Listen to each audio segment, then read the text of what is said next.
Respect. When is that coming out? Because with COVID, everything's August.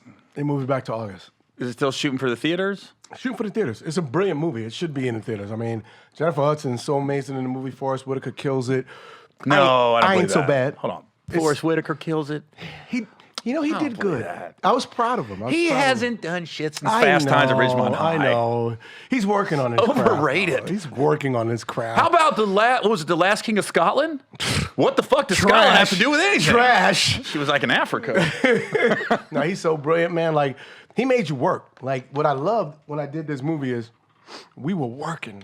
Like, we left set and we would go home and I called my acting coach, my dialect coach, my movement coach, and we really explore the scenes. And when I went to work the next day, like after work, we'd work, and me and Leland Thompson, what's Leland's last name? God damn it, Leland.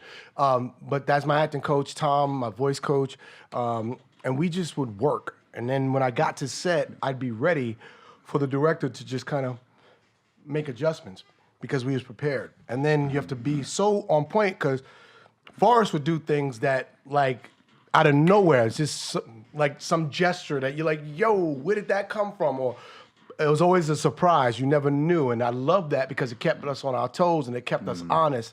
And there was scenes that it would be so tense that we wouldn't talk to each other, like, for, like, hours. Like, because we all was all in our zone. And then after the scene, the tension would lift and be like, yo, that was great work. Like, and I'm like, thank you. And I hated you for 6 hours. And you're somebody I love and respect. Yeah. But same with Jennifer. Me and Jennifer were like really cool during the movie. And like, I love that woman.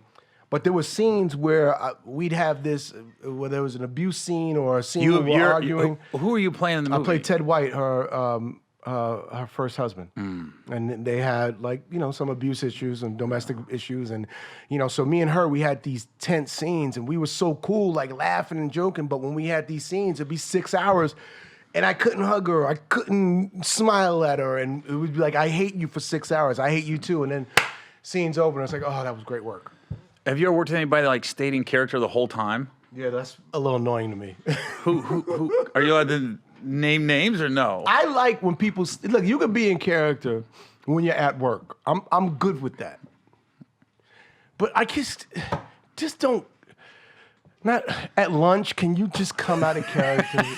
Because I heard Daniel Day-Lewis does that. I know, but I'd be like, come on, Daniel, just have lunch with me. No, I don't want you to eat with your left foot. I just want you to have lunch with a fucking spoon and a fork. How's the kids? Yeah. No, I just want. Who was I talking about with Daniel Day-Lewis? Joseph Sikora. You know, Tommy from Power. Joseph. Yeah. He said he did Shutter Island with Leonardo DiCaprio, and they were at lunch and they was talking about gangs in New York, and I guess Daniel Day-Lewis pulled something like a hamstring or a back. He was like in pain for like a week on set. And he's just laying there. The whole time he's the butcher.